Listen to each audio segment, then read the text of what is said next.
Ya, Assalamualaikum warahmatullahi wabarakatuh. Selamat siang kawan-kawan semua. Bapak Wakil Presiden didampingi oleh Bapak Wagub Jawa Timur dan Kiai Mukhlis berkenan untuk doorstop ya dengan teman-teman semuanya. Mungkin ada beberapa pertanyaan yang ingin disampaikan terkait acara hari ini dan kemarin, karena memang mulai kemarin belum ada doorstop. Mungkin juga ada hal-hal yang lain, juga tidak masalah. Yang penting pertanyaannya jelas dan identitasnya dari mana dijelaskan. Monggo, saya kira langsung aja. Assalamualaikum warahmatullahi wabarakatuh, Pak. Mohon izin, saya Indra dari Antara, Pak. Pertanyaan pertama, Bapak kemarin dan hari ini kan menyampaikan bahwa Indonesia punya visi sebagai negara produsen halal di tahun 2024, Pak.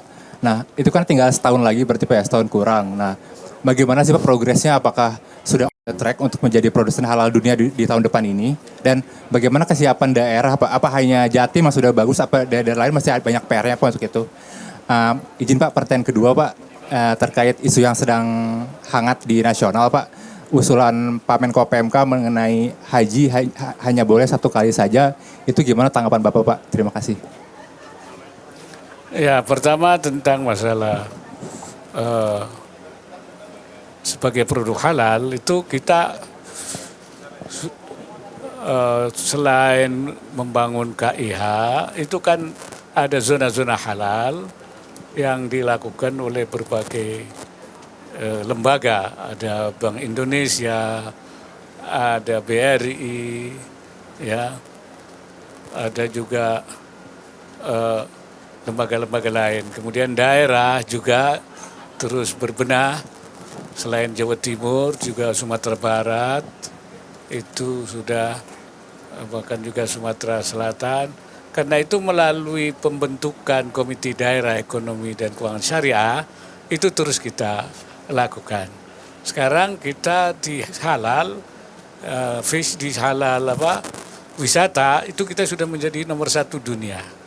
Nah, kita untuk produk halal ini juga kita sedang terus kita giatkan, membuka selain menumbuhkan produk tapi juga membuka pasar-pasar, yaitu di Timur Tengah. Dubai sekarang sudah menjadi hub, sudah ada perjanjian perdagangan di mana masalah halal juga sudah menjadi bagian daripada yang kerjasama dengan pihak Dubai. Dan Saudi Arabia juga sudah membuka, dan juga daerah-daerah lain. Ini semua sedang dalam proses memenuhi keinginan kita untuk menjadi negara yang berprodusen, pusat produsen halal atau ekonomi syariah dunia. Jadi keuangan juga sudah mendekati, sudah di 3/2 begitu. Ini, dan ada juga kerjasama dengan salah satu juga bank kita, BSI, sudah membuka di Dubai, dan sebentar lagi dalam bulan-bulan yang akan datang akan membuka di Saudi Arabia. Dan saya kira terus. Kemudian yang masalah haji, ya saya kira ini memang mesti harus diperdebatkan. Ya, dulu itu hanya 5 tahun sekali. Kemudian ada 10 tahun sekali. Nah, sekarang ada lebih maju lagi supaya ya pokoknya yang sudah haji tidak boleh haji, sehingga yang belum haji ini bisa jadi ada penghentian. Nah, ini nanti saya kira itu kan sesuatu yang harus diperdebatkan nanti.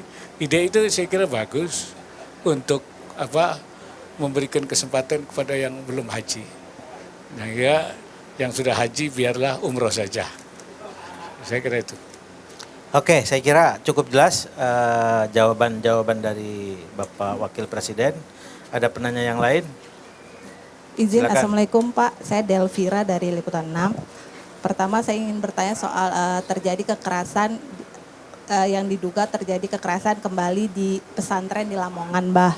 Nah, apakah ada himbauan dari Abah supaya kekerasan di pesantren tidak kembali terulang? Kekerasan di pesantren di Lamongan.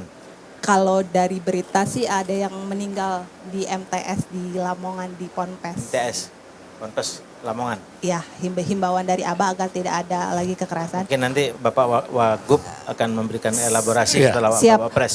Izin Bah, satu lagi terkait rencana penghapusan Pertalite. Ini kan mendapat beberapa keluhan dari masyarakat. Mungkin tanggapan dari pemerintah seperti apa? Terima kasih. Ya, yang pertama saya kira apa yang terjadi itu ya Di Lamongan ya, di Lamongan Pak. di Lamongan mungkin dari sekian ribu pesantren, jadi memang ini pengecualian lah. Lalu bahasa umumnya jamak lah. Lalu ada satu yang kemudian dari ribuan gitu. Walaupun begitu saya minta pesantren-pesantren itu mengetatkan kembali sistem pengawasan dan keamanan. Dulu zaman saya pesantren ada pengawas, ada ketua keamanan yang dia mengawasi santrinya itu supaya tidak terjadi konflik. Kalau ada konflik sudah bisa ditengahi. Nah, oleh karena itu saya kira saya minta Menteri Agama nanti mengketatkan itu. Jadi pesantren-pesantren harus bisa mengawasi santrinya dengan baik, menjaga jangan sampai terjadi perkelahian, apalagi sampai meninggal. Saya kira begitu. Nanti urusan nanti Pak Wakil Gubernur. Siap, izin melaporkan Bapak Wakil Presiden. Jadi memang saat ini sedang dilakukan pendalaman dari pihak-pihak yang terkait karena keluarga korban memiliki pertanyaan terkait dengan anak mereka. Izinkan kami menyampaikan bahwa ini berkaitan dengan lembaga pendidikan. Jadi kita tidak khusus membedakan, mendikotomi pendidikan berbasis madrasah atau lembaga pendidikan sekolah. Kita semua permasalahan yang berkaitan lembaga pendidikan harus kita sikapi dengan serius, investigasi yang transparan dan adil kepada semua pihak. Jadi kami akan terus menyampaikan perkembangan tersebut dan harus ada langkah tegas untuk kemudian bisa menjaga siswa. Tetapi sebagaimana perlu kami sampaikan bahwa ada kejadian di dalam dan di luar lembaga pendidikan juga. Dan inilah yang makanya kita terus melakukan penguatan sistem istilahnya pengasuhan bersama antara sekolah di jam-jam sekolah dan di luar jam sekolah tadi tentunya kita memperkuat juga sistem pengawasan bersama. Ini yang terus kita lakukan, membenahi sistem ini bersama-sama sembari khusus untuk kasuistis yang seperti ini kita lakukan penelaahan yang sangat mendalam dan transparan. Terima kasih. Oke, ada jawaban yang tadi soal Pertalite, Bapak Pres. Pertalite, ya saya kira memang itu kan masih subsidi kita, subsidi. Jadi sedang dipikirkan lah supaya tidak terus mensubsidi, tetapi subsidi itu nanti diberikan kepada si orangnya, ya. Yang berhak ya. Tidak pada komoditinya, pada barangnya. Jadi supaya tidak pada, jadi perlu merubah pola pemberian subsidi. Sebab kalau kepada komoditi, kepada barang ya itu yang menikmati justru bukan yang berhak. Nah, kira-kira begitu ya. Itu memang harus sedang dilakukan. Sebenarnya untuk mengalihkan itu seperti itu. Nanti subsidi itu akan diberikan pada orang, bukan pada barang. Oke, saya kira Assalamualaikum. masih ada. Ya. Oke. Assalamualaikum Abah, saya Bobby Bah dari medcom.id. Izin bertanya terkait dengan pernyataan Pak Mendikbudristek Nadiem Makarim menyebut bahwa skripsi saat ini sudah tidak diwajibkan kembali. Kalau dari pandangan Pak Wapres, bagaimana melihat kebijakan ini? Dan yang kedua, izin terkait dengan ada isu bahwa pemilu atau pilkada dimajukan menjadi September melalui revisi Perpu. Dan ini bagaimana, apakah memang benar dimajukan jadi September? Dan terkait dengan pemilu juga ini kan ada isu pelanggaran HAM yang selalu menjadi digoreng nih setiap pemilu dan saat ini sudah mulai ada bau-bau untuk penggorengan isu pelanggaran HAM. Kalau Abah sendiri melihatnya bagaimana sih ada isu pelanggaran HAM yang kembali dimunculkan? Terima kasih. Ya, saya kira kalau yang Dikbud itu, menurut yang saya dengar itu bukan ditiadakan skripsi itu, tapi diberi pilihan, ya,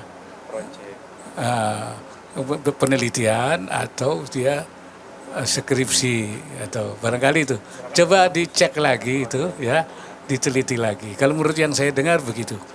Memang di beberapa universitas sudah berjalan seperti itu. Ya, ya kalau seperti itu memang kan nggak ada masalah. Memang di luar negeri juga begitu modelnya. Kemudian yang kedua yang pemilihan untuk dimajukan, saya kira itu kan baru usulan. Ya, kita lihat saja. Ya, kalaupun ada alasannya, artinya logikanya masuk dan ada jangan terlalu jauh, mungkin jaraknya jangan terlalu jauh sesudah pilpres ke pilkada. Nah, kita akan lihat kalau alasannya masuk akal, ya saya kira untuk kebaikan saja. Kalau tidak, itu tentu akan kembali ke waktu yang lama. Jadi kalau memang memajukan itu punya nilai tambah, nilai kebaikan, ya kenapa tidak misalnya. Itu saja saya kira. Saya kira tidak ada pelanggaran HAM kalau untuk memajukan dan memundurkan itu. Yang itu yang terkait dengan penggorengan isu pelanggaran HAM yang terkait kasus-kasus HAM masa lalu itu, Pak. Oh iya, itu sebenarnya bukan apa ya, itu kan respon pemerintah terhadap orang-orang yang istilahnya itu korban. Dan itu kan hasil kajian dari satu tim. Kalau salah diketuai Pak Wibisono ya. Itu dia kemudian hasilnya dari beberapa peristiwa yang jadi korban yang memang sebenarnya itu tidak langsung terkait, itu kemudian itu akan diberikan santunan oleh pemerintah. Ya, kemudian baik yang ada di Rusia kasus misalnya 65, kasus Aceh, ya, kasus Tanjung Priok, nah itu semua itu memang ya pemerintah ingin memberikan sebab pelanggaran HAM masa lalu kemudian dianggapnya pemerintah tidak menyelesaikan, oleh karena itu tidak menempuh jalur yudisial tetapi semacam